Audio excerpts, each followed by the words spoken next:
Allah বললেন নবী ওয়ালাল আখিরাতু খায়রুল লাকা মিনাল উলা and verily indeed the hereafter is far better for you than this dunya এই দুনিয়ার চেয়ে আপনার জন্য আখিরাতটা অনেক দামি খায়রুল লাকা মিনাল উলা এই দুনিয়ার চেয়ে আখিরাতটা অনেক শ্রেষ্ঠ এতে আল্লাহ বললেন দুনিয়ার চেয়ে আখিরাত শ্রেষ্ঠ আর এতে আল্লাহ বললেন দুনিয়ার চেয়ে আখিরাত হলো স্থায়ী ঠিক কি না বাল তুফিরুনাল হায়াতাদ দুনিয়া ওয়াল আখিরাতু খায়রুন ওয়া আবাকা তোমরা দুনিয়ার জীবন নিয়ে পাগল পাড়া হয়ে থাকো আল্লাহ বললেন দুনিয়ার জীবনের চাইতে আখিরাতের জীবন শ্রেষ্ঠ এবং স্থায়ী ঠিক কি না কার কথা দুনিয়া স্থায়ী না আখিরাত স্থায়ী দুনিয়া শ্রেষ্ঠ না আখিরাত শ্রেষ্ঠ কিন্তু আমরা কোনটার পেছনে দৌড়াই খালি দুনিয়া দুনিয়া दुनिया के मजा ले लो दुनिया तुम्हारी है কিন্তু জান্নাত কে মজা ले लो জান্নাত तुम्हारी है ওইটা কয় না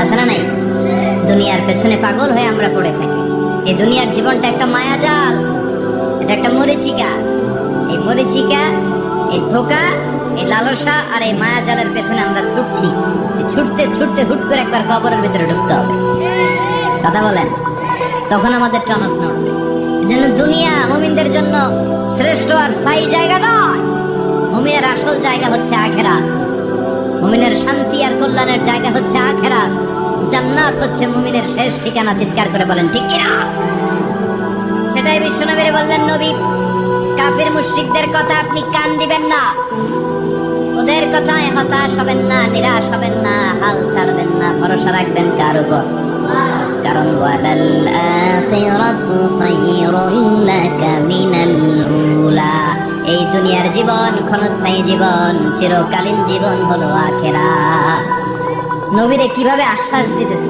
দেখছেন অ্যাসিউরেন্স করতেছে কনফার্মেশন এই সূরাটা যে শান্তির সূরা মোটিভেশনের সূরা অনুপ্রেরণার সূরা ইন্সপাইরেশন যে জায়গায় প্রতিটা আয়াতে আপনি ইন্সপাইরেশন পাবেন তো প্রতিটা আয়াতে আপনি উজ্জীবিত হবেন সজীব হবেন এনথিউজিয়াস্টিক এন্ড এনার্জেটিক হবেন আপনি এনার্জি ফিরে পাবেন আলহামদুলিল্লাহ পড়েন এরপর বিশ্বনবীর আরো খুশি করার জন্য আল্লাহ বললেন ওয়ালা সাউফা ইউতিকা রাব্বুকা ফাতারদা ও নবী অচিরে এমন এমন জিনিস আমি আপনারে দান করব এগুলো পেয়ে আপনি খুশি হয়ে যাবে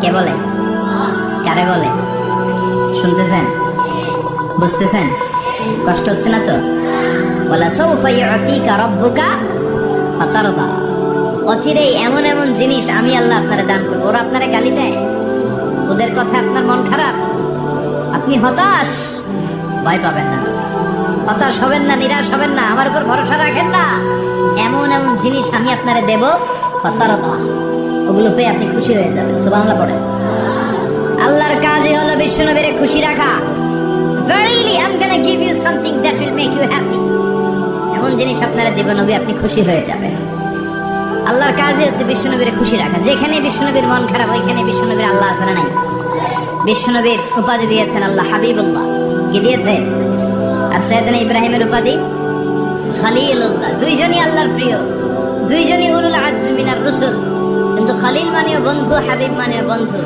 খলিল মানে এমন বন্ধু যেই বন্ধু আল্লাহরে খুশি করার জন্য কাজ করে আর হাবিব মানে এমন বন্ধু যেই বন্ধুরে খুশি রাখার জন্য আল্লাহ নিজেই কাজ করে কি শান কি মান এই নবীর আর ওই নবীরে গালি দেয় এগুলো জাহান্নামের নরকীটার পিতৃ পরিচয়হীন জারদ সন্তান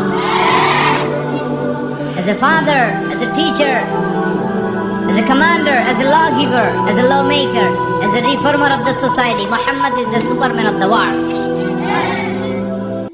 মানে অসাধারণ ব্যক্তিত্ব আনপ্যারালাল পার্সোনালিটি ওনার জীবনে নিয়ে পড়া শুরু করলে এটা শেষ হয় না বিয়ন্ডলেস বাউন্ডলেস বটমলেস এটা তলাবিহীন সাগর বিশ্বনবীর জীবনী একটা সাগর কিন্তু সাগরের কি নাই সুবহানাল্লাহ কইবেন না এই বিশ্বনবীর খুশি রাখা কার কাজ যেখানে বিশ্বনবী হতাশ যেখানে বিশ্বনবীর মন খারাপ বিশ্বনবীর মন ভালো করে দেয় কে এজন্য আল্লাহ বললেন ওয়ালা সাউফা ইউতিকা রাব্বুকা অচিরেই আপনার রব আপনাকে এমন এমন জিনিস দান করবে নবী এগুলো পেয়ে আপনি খুশি হয়ে যাবেন কিভাবে নবী খুশি হয়েছে কিভাবে নবীর আল্লাহ খুশি রাখবে শুনবেন শুনবেন শুনবেন দেখেন খেয়াল করে বুঝতে হবে কিভাবে আল্লাহ তাআলা বিশ্বনবীকে খুশি করেন দেখেন বিশ্বনবীর প্রথম কোথায় খুশি করলেন বিশ্বনবী মক্কার জমিনে দাওয়াতি কাজ যখন শুরু করলেন, তিনি দেখলেন বিশ্বনবী খুব ভালো অ্যানালাইসিস করতে পারতেন।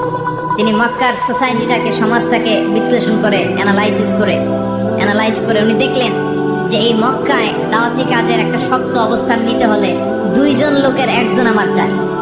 সুবহানাল্লাহ পড়েন। কি বিশ্লেষণ শক্তি, কি চিন্তা শক্তি! উনি ঘেটে ফেললেন, উনি বুঝে ফেললেন সবাইকে দেখে যে 2 জনের একজন আমার সাথে না থাকলে আমার দাওয়াতি কাজ চালানো কষ্ট হয়ে যাবে। এজন্য গভীর রাতে তাহাজ্জুদের নামাজ শেষে আল্লাহর কাছে কেঁদে কেঁদে বিশ্বনবী দোয়া করে, আল্লাহুম্মা আইজ্জাল ইসলাম বি আহাব্বির রাজুলাইনি ইলাইক। আল্লাহ 2 জন লোকের, যেই লোকটারে তোমার দরবারে মকবুল মনে হয়, ভালো লাগে, পছন্দ হয়, তাদের একজনকে ইসলামের ভেতরে ঢুকিয়ে দিয়ে ইসলামকে তুমি বিজয় দান করে দাও। ও আল্লাহ, 2 জনের একজনকে আমার চাই। একজন হলো আবি জাহাল ইবনে হিশাম, হিশামের বেটা আবু জাহাল, ও উমর ইবনে আল খাত্তাব, অথবা খাত্তাবের বেটা উমর। সুবহানাল্লাহ পড়েন। সাথে সাথে দোয়া কবুল করলো কে? কার জন্য করলো? নাকি আবু জাহেলের জন্য? আবু জাহেলের চোখের সামনে পর্দা ছিল, ও পর্দা সরায় না। ওর অন্তরে পর্দা, ও পর্দা উঠে সত্যটা দেখতে চায় না। এজন্য ওর জন্য গোটা বিশ্ববাসীর আছে ঘৃণা। ও যেখানে মারা গেছে, ওর যেখানে জন্মস্থান, ওইখানে সৌদি সরকার ল্যাট্রিন বানাই দিচ্ছে, ঘৃণার প্রতীক। ওইখানে তো অন্য কিছু বানাইতে পারতো, ল্যাট্রিন বানাইতে যাবে কেন? গোটা বিশ্বের মানুষ যায় যেন এটা ভরাই দিয়ে আসতে হবে। কথা বলেন। এই বেয়াদবটার জন্য আল্লাহ দোয়া কবুল করে নাই। ওমরে ফারুক রাগী ছিলেন, কিন্তু সত্য প্রকাশে, সত্য গ্রহণে আপসীন। সত্য দেখলেই উনি মেনে নিতেন। এটা জাহেলি যুগে ওনার মধ্যে এই গুণ ছিল। আল্লাহু আকবার। বিশ্বনবী কেঁদে কেঁদে দোয়া করে, আল্লাহ, মক্কার জমিনে 2 জনের একজন যদি কালেমা না পড়ে, মক্কার জমিনে দাওয়াতি কাজ চালিয়ে যাওয়া কঠিন হয়ে যাবে। হয় হিশামের বেটা আবু জাহেল কিংবা খাত্তাবের বেটা ওমরকে তুমি ইসলামে ঢোকাও। আল্লাহ ওমরের জন্য দোয়া কবুল করলেন। বিশ্বনবী তখনও বুঝতে পারেন এই দোয়াটা কার জন্য কবুল। হঠাৎ ওমরে ফারুক বিশাল একটা নাঙ্গা তলোয়ার নিয়ে বিশ্বনবীকে হত্যা করার জন্য ছুটে এলো। বিশ্বনবী তখন মক্কার আরকাম ইবনে দারুল আরকামের ঘরে সাফা পাহাড়ের পাদদেশে লুকিয়ে লুকিয়ে দাওয়াতি কাজ করতেন। আশেপাশে সাহাবীরা বসে।